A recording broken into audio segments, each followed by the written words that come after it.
할렐루야. 우리 하나님 참 좋으신 하나님이십니다. 지금 이 시간 하나님의 은혜와 평강이 여러분들과 여러분들의 가정과 직장과 사업장과 또한 여러분들 자녀들까지 하나님의 은혜가 흐르고 넘치도록 채워지길 주의 이름으로 축원합니다. 아멘. 자, 우리 따라합니다. 나는 예수님 안에서 모든 사람들을 이해하고 용서하고 사랑하겠습니다. 자, 우리 여사나마 같이 인사할까요? 제가 먼저 낮아지겠습니다.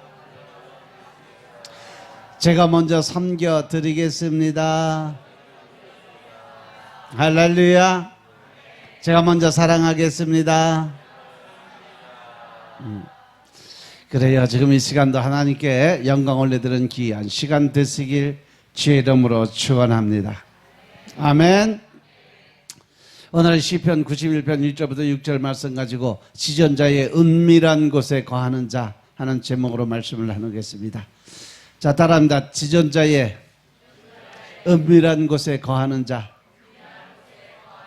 지존자의 은밀한 곳에 거하는 자. 할렐루야. 의자는 노약자 임산부를 위해서 준비해 놓은 거지 젊은 사람들이 뒤에 가서 편하게 앉으라고 만들어 놓은 의자 아니요. 앞에 와서 무릎 꿇고 예배 드리라니까 뒤에 가고 그냥 의자에 앉아서 편안하게 그러다 보면 좀 더 자자, 좀 더 쉬자, 좀 더 눕자. 어떻게 된다? 예배 드리려면 하나님께 제대로 드리세요. 아멘.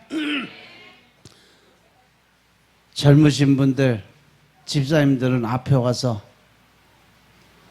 바닥에 무릎 꿇고 예배 드려요. 그래야지. 편안히 앉아갖고 무슨, 그러니까 맨날 앉아서 졸고 앉았지. 우리가 예수님을 믿고 하나님의 자녀가 된 다음 일생을 살아가면서 우리 삶의 모습은 넘치는 감사의 모습을 하나님께 드릴 수 있어야 된다. 아멘. 넘치는 감사만이 구원받은 주님의 자녀들이 하나님을 기쁘게 할 수 있는 그 모습이에요. 하나님 우리를 바라볼 때 우리가 늘 기쁘고 즐거운 마음으로 감사의 제단을 쌓을 때 하나님께서도요, 출애굽기 모세를 통해서 성막을 짓기 전에 애굽에서 가지고 온 모든 금문보와 모든 것들을 다 성막 짓기에서 거둬들이는데 조건을 하나 걸었어요. 그들이 기쁘고 즐겁고 자원하는 마음으로 기쁜 마음으로 드리는 것만 받아라. 아까워하거나 부들부들 떨거나 이렇게 즐겁지 않은 마음으로 드리는 거는 받지 마라. 내가 안 받는다. 그래서 하나님께 드려지는 모든 이 예배를 통해서 또 예물, 제물을 통해서 하나님께 드려지는 모든 것은 그 안에 기쁘고 자원하는 마음이 당연히 들어가 있어야 된다. 그렇지 않으면 차라리 드리지 마라. 왜? 하나님을 우롱하는 거예요. 그래서 여러분들이 예물을 드리는 것도요, 기쁜 마음, 즐거운 마음 아니면 드리지 마세요. 오히려 그걸로 인해서 죄 짓는 거예요. 아멘? 아멘? 우리가 예수님을 믿고 또 예수님 안에 들어가 살면서 나 같은 죄인이 구원을 받아 하나님의 자녀가 되고, 그러므로 인해서 죽은 내 영이 살아 움직이며 지옥에서 천국으로 이사가게 만들어주지. 얼마나 감사해. 그러니까 첫째도 감사, 둘째도 감사, 셋째도 감사, 모든 것이 다 감사의 제단으로 쌓여져야 될 줄로 믿습니다. 아무리 내 자신을 돌아봐도 내가 구원받을 자격이 아무것도 없어요. 그리고 예수님을 믿고 난 다음에도 부끄러운 모습, 때에 따라서는 진짜 창피할 정도의 모습이 있음에도 불구하고 하나님은 나에게 아무런 조건 없이 택하여 주시고 불러주시고 구원해 주시고 더 나아가서 하나님의 자녀로 삼아 주셨습니다.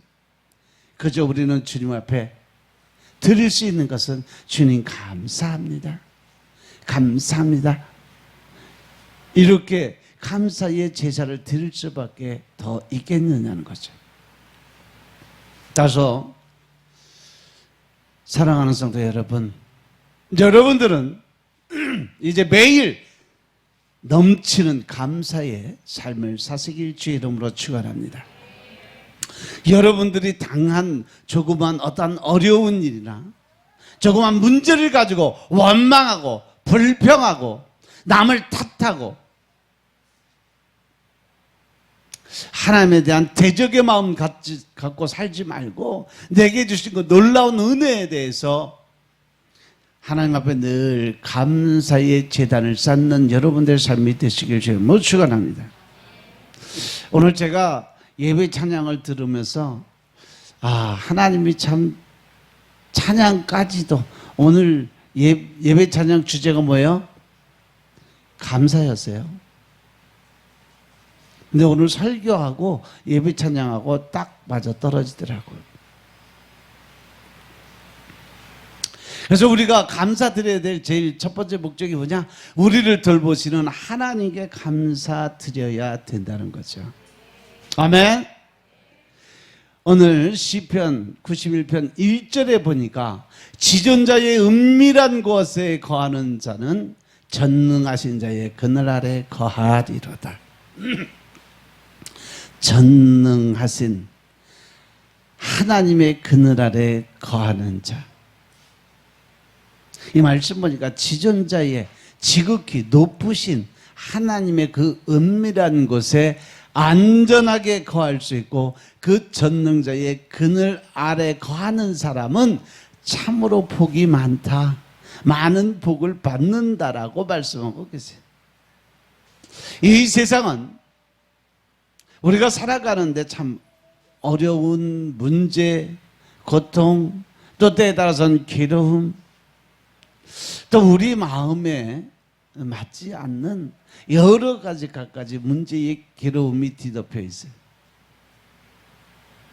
그래서 흔히들 우리가 이 땅에 살아가는 모습을 인생은 항해라고도 얘기하지만 때에 따라서는 힘들고 어려운 사람이 바라보는 눈은 고난의 바다를 건너간다라고 이야기를 해요.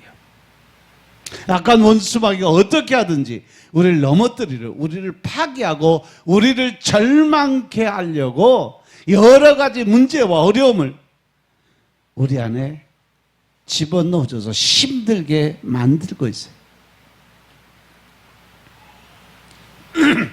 그런데 우리가 이 광야 같은 세상에 어디 편히 쉴 곳도 없고 늘 우리 주위에 들려오는 소식은 우리를 늘 슬프게 하고 힘들게 하는 소식들 뿐이에요. 그런데 오늘 주님께서 말씀하십니다. 내게 와서 쉬어라. 내 삶의 환난 풍파가 다가올 때 나가서 비바람 맞지 말고 내 그늘 안에 들어와서 내 날개 안에 들어와서 편히 쉬라고 말씀하십니다. 그렇게 주님의 그늘 아래 거할 때 우리는 모든 환난과 문제와 어려움을 이기게 되고 주님이 주신 평안함으로 승리의 삶을 살 수 있게 되심을 믿으시기 바랍니다. 그래서 마태복음 11장 28절의 말씀 보면 28장에 수고하고 무거운 짐진 자들아 다 내게 오라고 말씀하셨어요. 내게 와서 쉬어라. 그리고 내가 지고 있는 그 힘들고 어려운 십자가 다 나한테 맡겨라. 내가 너에게 쉽고 가벼운 십자가 줄 테니까 그거 지고 가라고 말씀하세요. 그리고 2절에 보니까 내가 여호와를 가리켜 말하기를 저는 나의 피난처에 나의 요새요 나의 의뢰하는 하나님이라고 고백을 합니다. 주님은 내 삶에 요새가 되심을 믿으시기 바랍니다. 내가 가장 힘들고 어려울 때 나의 피난처가 되시는 하나님이심을 믿으시기 바랍니다. 그렇기 때문에 내가 주님을 믿고 의지하고 나아갈 때 하나님은 우리의 모든 삶의 주인이 되어 주신다는 사실을 명심하시기 바랍니다. 암탉이 병아리를 품는 거 여러분들 보셨어요? 시골에 가면 뭐 여름 같은 데 보면 닭이 알을 품어서 병아리를 하게 만들어요. 그 병아리가 부화돼서 나오면 병아리들은요 어미의 곁을 절대 안 떠나요. 그것처럼 하나님은요 우리를 그 하나님의 은혜의 날개 아래 품어주신다라고 말씀하세요. 4절의 말씀을 보면 그가 너를 그의 깃으로 덮어주신다 그래요. 내가 그 날개 아래 피하고 그의 진실함은 방패와 손방패가 돼서 우리를 지켜주신다라고 말씀하세요. 바로 주님께서 우리를 품어주시고 지켜주시겠다고 약속하시는 말씀입니다. 그러니까 주님 품 안에 거하게 되면 우리는 근심하고 걱정할 필요가 있다 없다? 없다.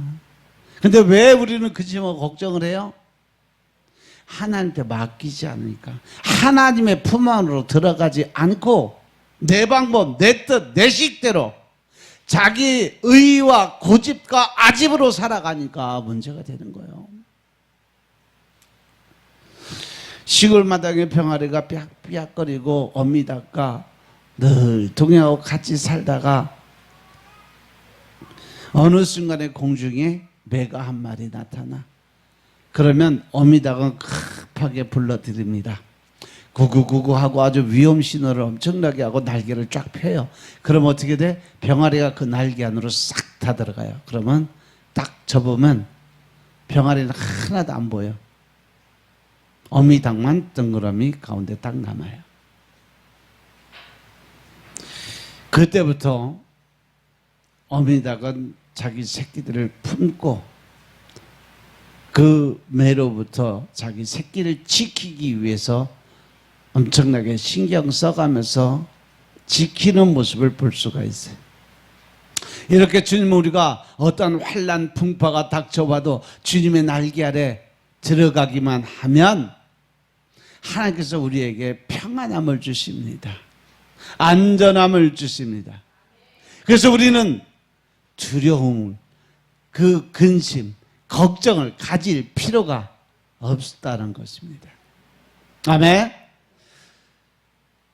그래서 시편 27편 5절에 보시면 여호와께서 환난 날의 나를 그 초막 속에 비밀히 지켜주신다라고 말씀하시고 그 장막 은밀한 곳에 나를 숨기시며 바위 위에 높이 두겠다라고 말씀하십니다. 시편 32편 7절의 말씀도 주는 나의 은신처고 환난에서 나를 보호하시고 구원의 노래로 나를 애우시리로다 그랬어요. 주님이 나를 은혜의 날개 아래 품어주시고 더 나아가서 구원의 노래로 나를 지켜주시니까 내가 늘 주님을 향해서 기뻐하고 감사드리고 주님께 찬양을 드리며 살 수 있게 만드는 조건을 주님이 우리에게 이미 주셨다는 사실을 명심하시기 바랍니다. 그러면 우리가 거할 전능자의 그늘이 어디요? 예수님의 십자가 그늘 밑이라는 거죠. 예수님의 십자가 그늘 밑에 거할 때 우리 마음이 평안함이 다가옵니다. 아무리 힘들고 어렵고 고통스럽다 할지라도 주님 앞에 나와서 찬양 드리고 기도 드리고 더 나아가서 이렇게 말씀을 들으면서 우리가 하나님께 모든 거 내어 맡길 때 내 마음에 평안이 와요. 기쁨이 와요. 답답한 가슴이 뻥 뚫리는 그러한 일이 벌어져요. 어지러운 머릿속이 깨끗하게 정리가 되어집니다. 왜 그럴까요? 주님의 그늘 아래 내가 거하게 됐기 때문에 주님께서 주신 평안함이 내게 임했기 때문에 그렇습니다. 그래서 오늘 찬양 드린 찬송가 471장이 바로 그 말씀이에요.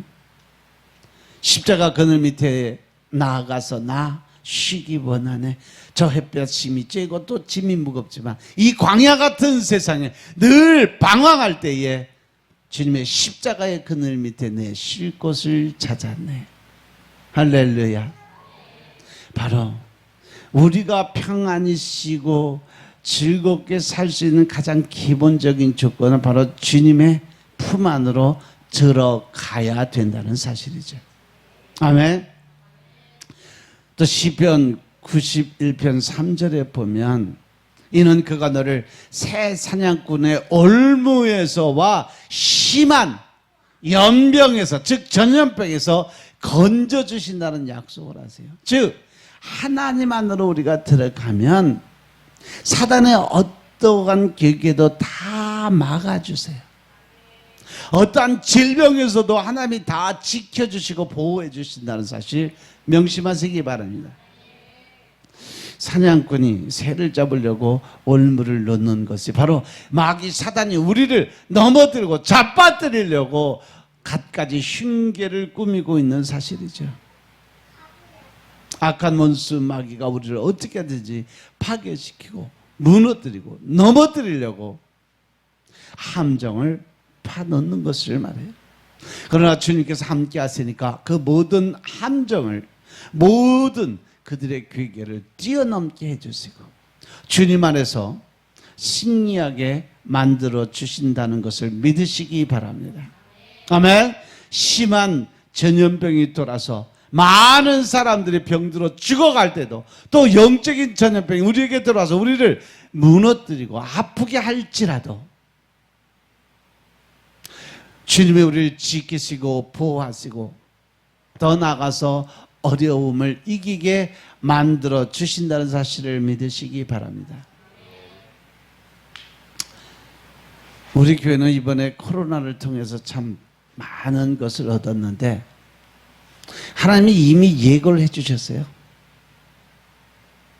제가 기도원에서 기도드리는데 수요일날 내려오려고 기도드리는데 하나님 배랑간 오늘부터 일주일간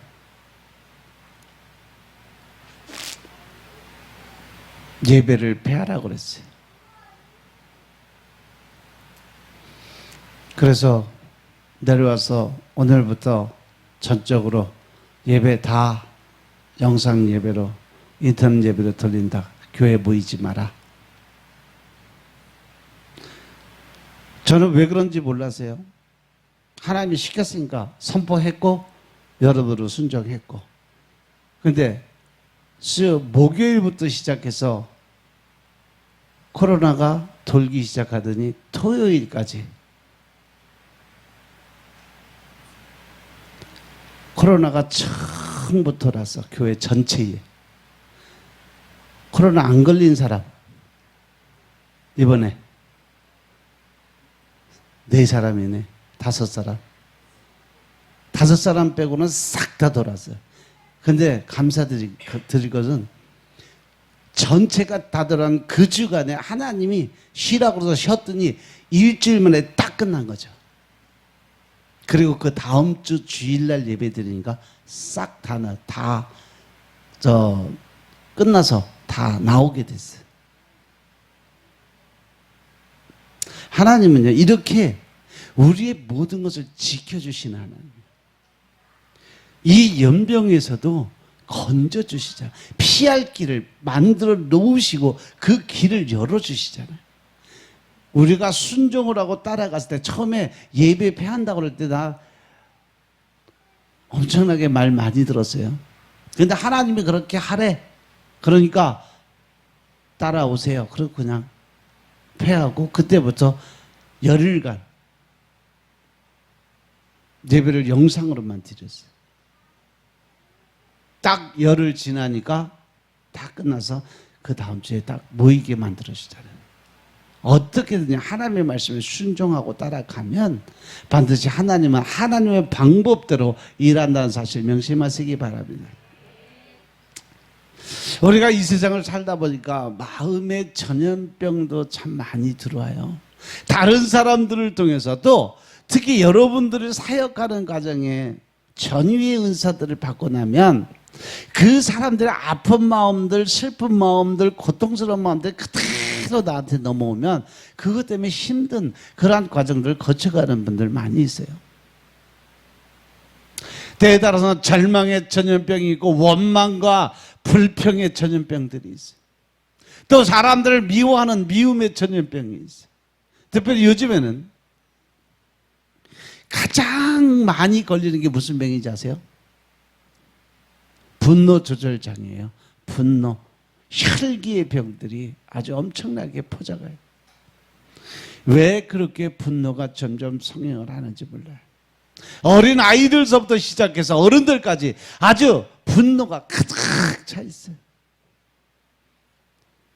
그러니까 세상이 편하지 못한 거예요.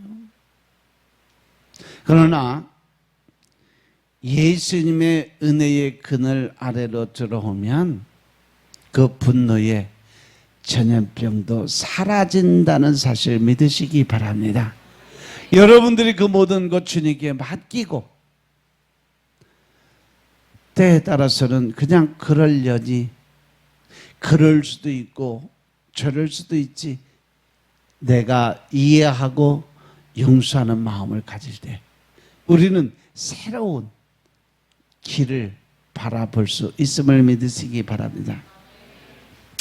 그래서 우리는 주님 앞에 늘 넘치는 감사의 제단을 쌓는 여러분들의 삶을 사시길 주님으로 부탁드립니다.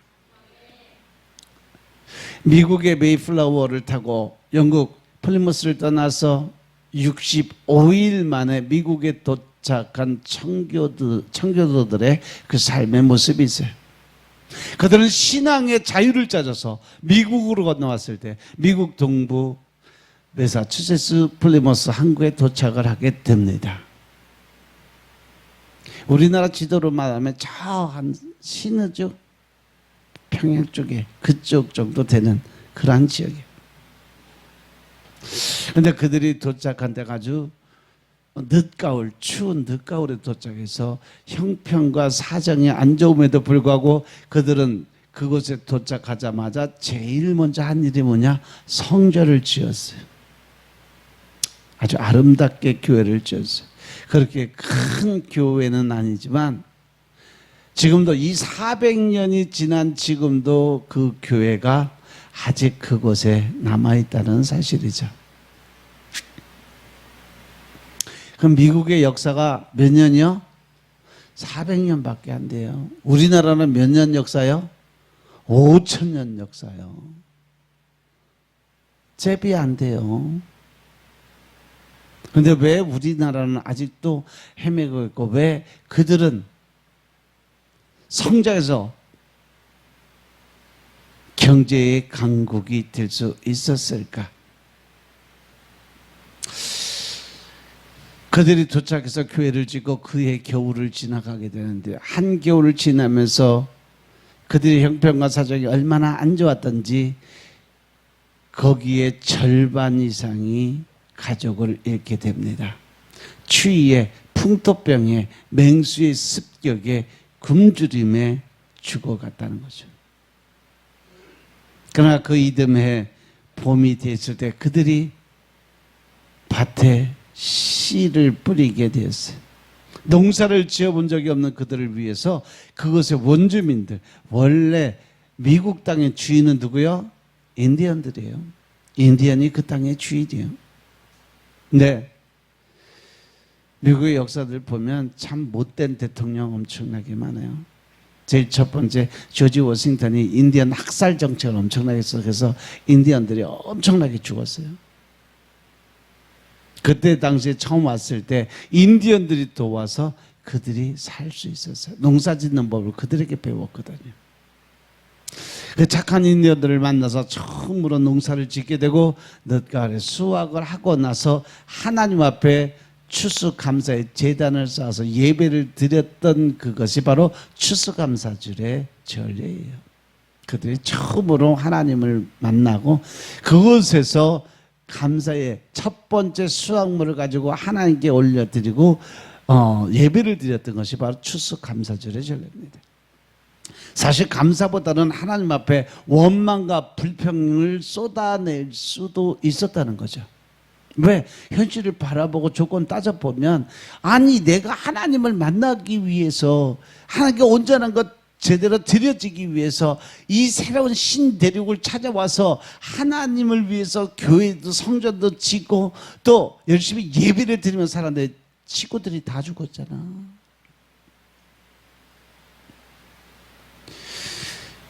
그리고 그 영국의 그 많은 재산을 다 두고 이 새로운 땅에 와서 하나님께 찬양과 경배를 드리는데 왜 우리는 이렇게 고생만 하냐고 따지고 물을 수도 있었어요. 그런데 저들은 오히려 하나님께 감사드리고 자기들에게 도움을 주었던 인디언들을 초청해서 2박 3일, 3일 동안 밤낮으로 찬양과 경배를 드리면서 추수에 감사 예배를 드렸다는 거죠. 그래서 감사를 드리는 이 전통이 전 미국으로 퍼져나가게 됐어요. 그래서 11월 달이 되면 각 주마다 감사의 절기를 지키게 되는데 언제 감사의 절기가 공휴일로 정해졌냐 하면 남북전쟁이 한참 심할 때 미국의 제16대 대통령인 에브라함 링컨이 11월 넷째 주일을 추수감사주일로 정해서 미국 최대의 명절이 되게 만들었어요. 근데 우리나라도 그걸 그대로 따라서 하다가 보니까 우리나라 11월 셋째, 넷째 주가 되면 어떻게 돼요? 농사가 이미 다 지어본 사람들 할 거 끝나요. 우리나라의 첫 수확의 감사의 기쁨으로 드리는 제사가 뭐예요? 추석이에요. 추석 때가 첫 농사의 소산물을 가지고 조상들에게 감사의 기쁨의 제사를 드리는 것이 이 추석이에요. 그래서 우리는 11월 달이 아니라 8월, 9월 달에 첫 소산을 얻게 돼요. 그래서 우리는 추수감사주일을 11월 달 하지 않고 추석 명절 전 주일로 늘 지키는 이유가 귀신들이 받아먹은 그 식물들을 하나님께 나중에 찌꺼기 드리는 건 제대로 되는 그러한 제사법이 아니다. 하나님께 먼저 드리고 귀신이 받아먹든 말든. 그래서 우리가 추석 이 명절 전주가 추수감사주로 정하고 지금까지 지켜나가고 있어요.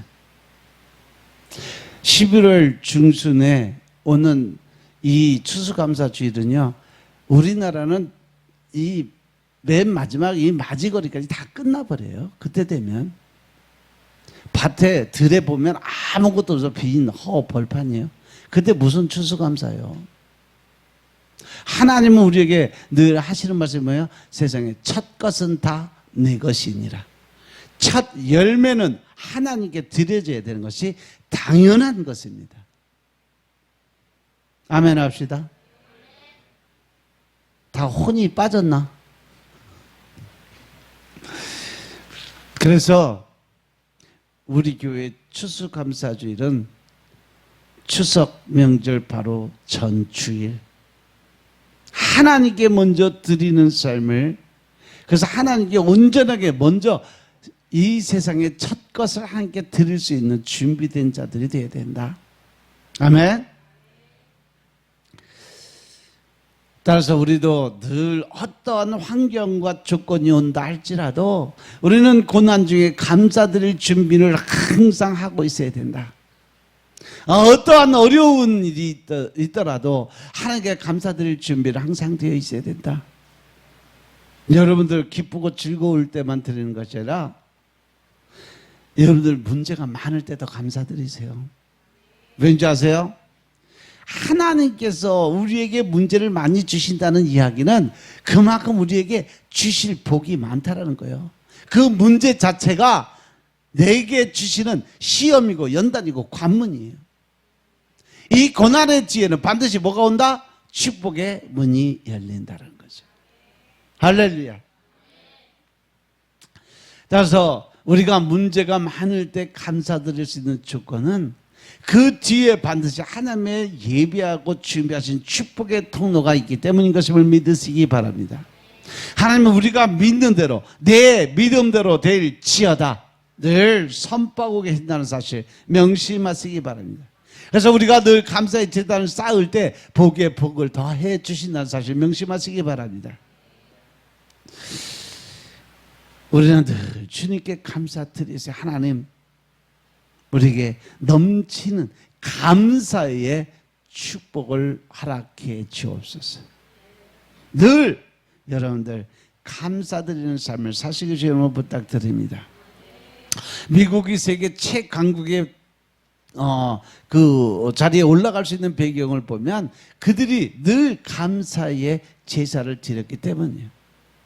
여러분들이 감사드릴 때 하나님이 우리의 삶 속에 복을 주시고, 여러분들이 감사드릴 때 여러분들의 믿음이 자라게 되고, 여러분들이 감사드릴 때 더 풍성한 은혜를 주시고, 여러분들이 감사드릴 때에 모든 어려움들을 다 이기게 만드는 힘과 능력을 부어주신다는 사실 명심하시기 바랍니다.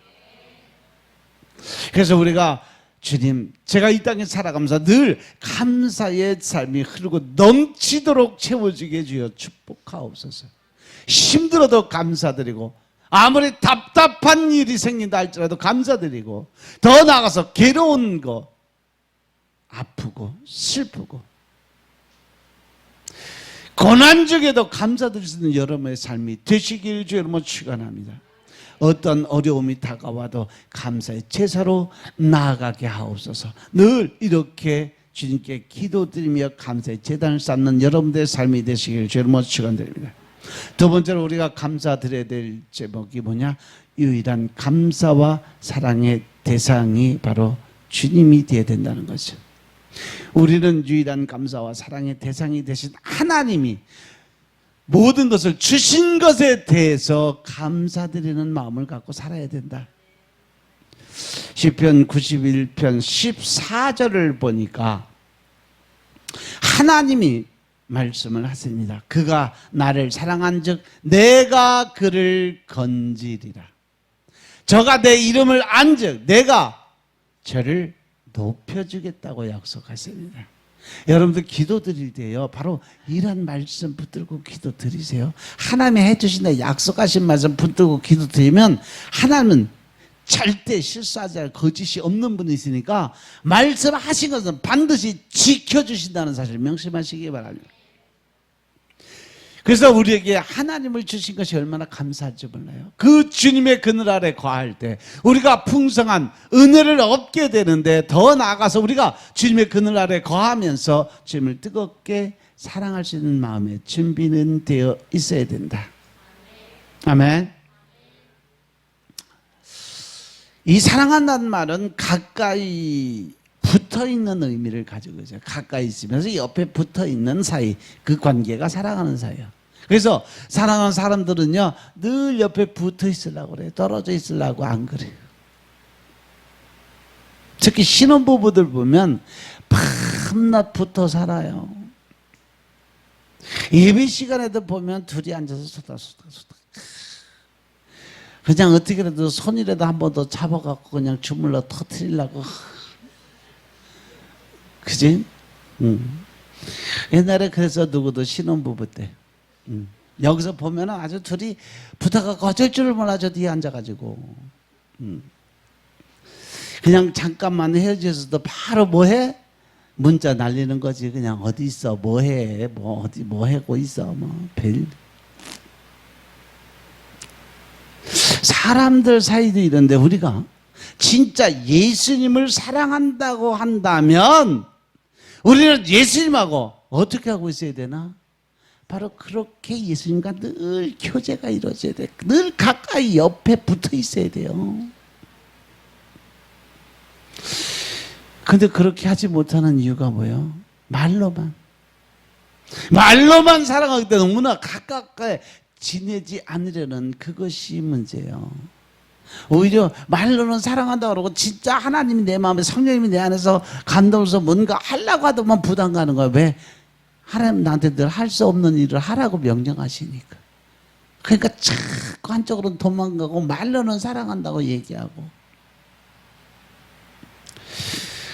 여러분들 예수님께 바짝 붙어 있길 주님으로 부탁합니다.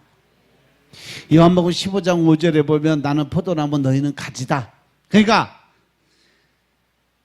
그가 내 안에 내가 그 안에 거하면 사람이 열매를 많이 맺지만 나를 떠나면 너희들 아무것도 할 수 없어. 결국은 길가에 버려서 마른 장작돼서 불쏘시개밖에 쓸 수 없는 게 바로 네 인생이다라고 말씀하신 게 예수님이세요. 시편 18편 1절에 보니까 나의 힘이신 여호와여 내가 주를 사랑하이다. 나의 구원이 되신 하나님 내가 주님을 사랑합니다. 나의 모든 것 되신 하나님 내가 주님을 사랑합니다. 나의 생명이 되신 하나님 내가 주님을 사랑합니다. 할렐루야. 그 하나님이 우리를 모든 절망과 실망과 어려운 환난과 연단에서 건져주시는 하나님이시다. 그래서 시편 40편 2절에 보니까 나를 기가 막힐 운동이와 수렁에서 끌어올려 주시고 내 발을 반석 위에 두사 내 걸음을 견고케 하신다라고 말씀하십니다. 따라서 우리는 주님의 놀라운 은혜에 감사드리는 삶을 살아야 된다. 주님 감사합니다. 늘 주님 앞에 감사합니다. 뜨겁게 주님을 사랑하는 마음 가지시길 주님으로 축원합니다. 여러분들의 삶의 유일한 기쁨과 행복과 자유함은 예수님을 사랑할 때, 예수님 앞에 나의 모든 걸 내려놓았을 때, 주님과 동행하고 주님의 옆에 붙어 있을 때 우리에게 주어지는 특권이라는 사실 명심하시기 바랍니다. 아멘. 이제 마지막 세 번째 말씀을 보면 우리 삶에 응답하시는 하나님이 계십니다. 우리 하나님은요, 우리의 기도를 응답하시는 하나님이신 줄로 믿으시기 바랍니다. 아멘. 시편 91편 15절에 보니까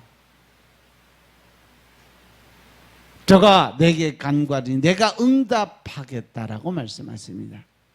그들이 환난 중에 어려움 속에 있을 때 내가 저와 함께해서 저를 건지고 그를 영화롭게 만들어 주겠다고 약속하십니다. 얼마나 감사해요. 힘들고 어려운 자리에서 하나님이 나를 높여주신다 말씀하십니다. 요한복음 16장 24절에도 보면 지금까지 너희가 내 이름으로 아무것도 구하지 아니하였으나 구하라 그리하면 받으리니 너희 기쁨이 충만하리라. 할렐루야. 우리가 얻지 못하는 것은 뭐 때문에? 구하지 않았기 때문에. 야고보서 3장에 말씀이 나와요. 근데 구하긴 구하는데 구하는데 무엇 때문에 내가 너에게 응답 못한다? 너희 욕심을 위해서 구하기 때문에 내가 그것에 응답을 못하겠다라는 말씀하세요. 하나님께 드려지는 기도, 예레미야서 33장 3절의 말씀이요. 너는 내게 부르짖어 기도를 드리고 하나님 앞에 엎드려 기도 드리면 내가 응답해 주겠고 내가 알지 못하고 크고 비밀한 것을 내가 너한테 보여주리라 약속하신 말씀 붙들고 기도 드리세요. 환상이 열립니다. 영적인 귀가 열려서 하나님과 대화할 수 있는 길이 열립니다. 여러분들 간절히 하나님을 붙잡고 부르짖고 또 부르짖고 기도 드리면 반드시 응답하시는 하나님.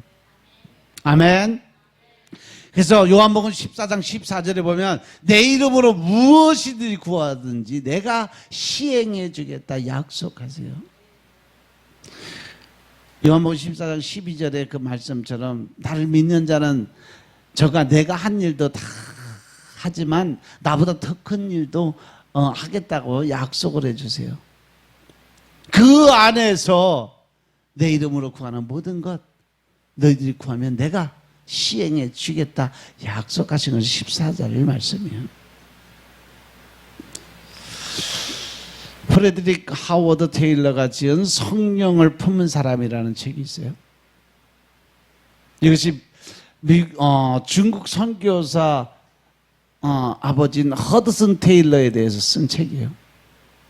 이 허드슨 테일러 선교사가 중국 전체를 복음으로 변화시킨 아주 위대한 선교사예요.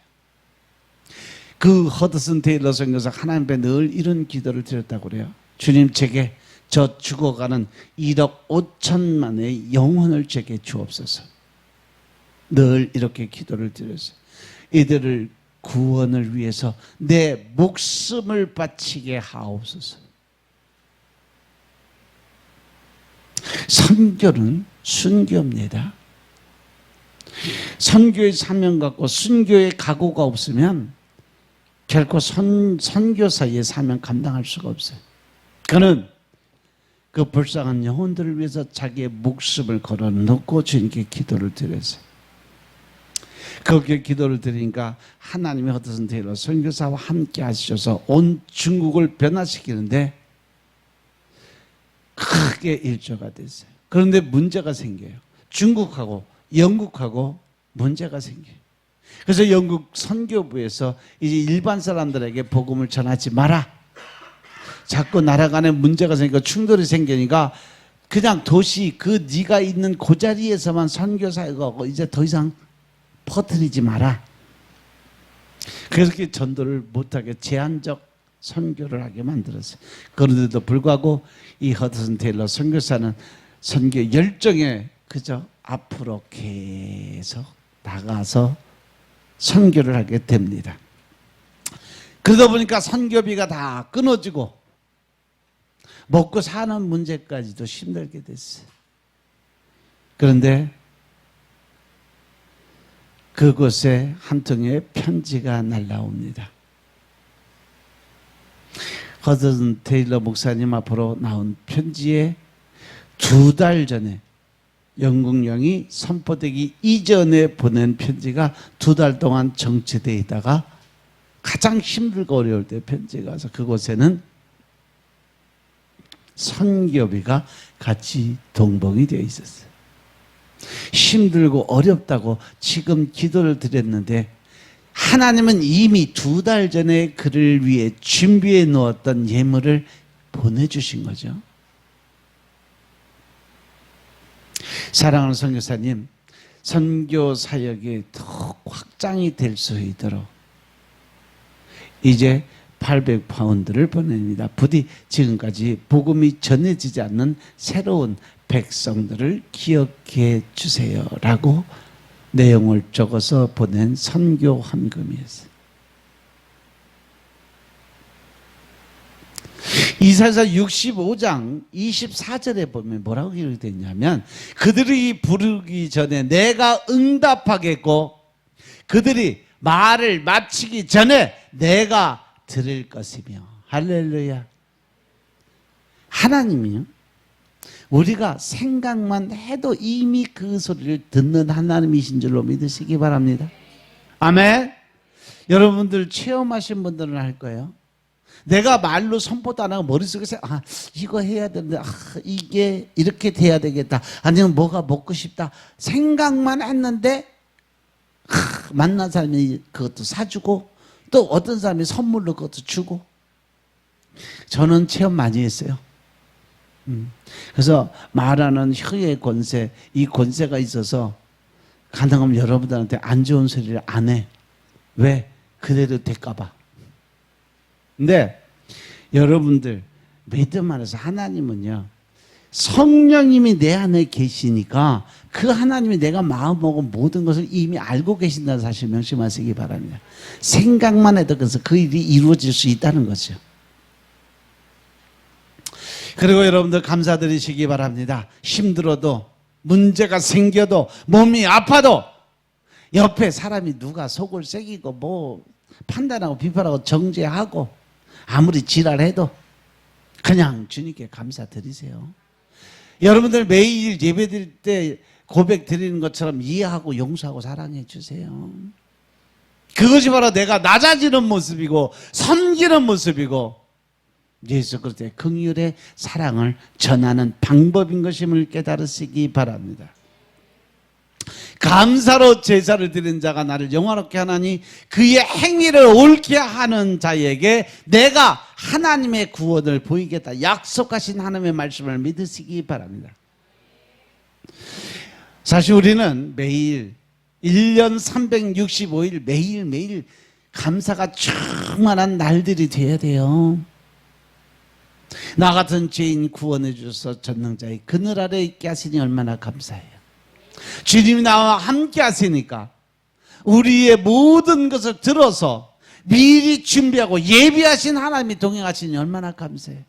그 사랑 안에 우리를 품어주시니 감사하죠. 일평생 나를 지키고 보호해 주신 그 하나님께 감사드리며 사는 여러분들의 삶이 되시길 주님으로 축원드립니다. 첫째도 감사, 둘째도 감사, 셋째도 감사. 늘 주님 앞에 가는 그날까지 여러분들의 그 코에 이 숨의 줄기가 끊어지기 전까지 여러분 하나님의 그 줄기 끝까지 붙들어야 돼요. 그것이 천국 가는 비결이요. 그래서 주님께서 오라 부르실 때 그때 기쁨으로 감사함으로 주님 앞에 달려갈 수 있는 믿음의 삶을 사시길 주님으로 축원드립니다. 아멘. 이곳에서 예배드리는 여러분들 한 사람도 빠짐없이, 인터넷으로 예배드리는 모든 사람들 한 사람도 빠짐없이 넘치는 감사의 삶을 삶으로 하나님의 마음에 합한 자, 하나님의 기뻐 받으시는 여러분들의 삶이 되시길 주님으로 축원드립니다. 기도드리겠습니다. 아버지 감사드립니다. 우리가 신령과 진정의 마음 가지고 늘 기쁨으로 감사함으로 즐거움으로 살아가게 하시니 감사합니다. 우리는 늘 나약하고 부족한 삶을 살아갑니다. 하지만 아직도 깨어지지 않는 자아의 본질 안에서 늘 내가 먼저 하나님보다 예수님보다 먼저 나가는 자만과 교만의 마음이 없어지게 하시고 내 뜻대로 마옵시고 주님의 원대로 하옵소서 하는 주님의 고백이 우리에게도 임하게 하옵소서. 자아의 고집과 환난과 연단에서 주님 뜻대로 마옵시고 내 뜻대로 하옵소서 하는 이러한 교만과 자만의 삶이 사라지게 하옵소서. 모든 말씀 우리 주 예수 그리스도의 이름으로 감사드리며 기도드려 싸움나이다. 아멘.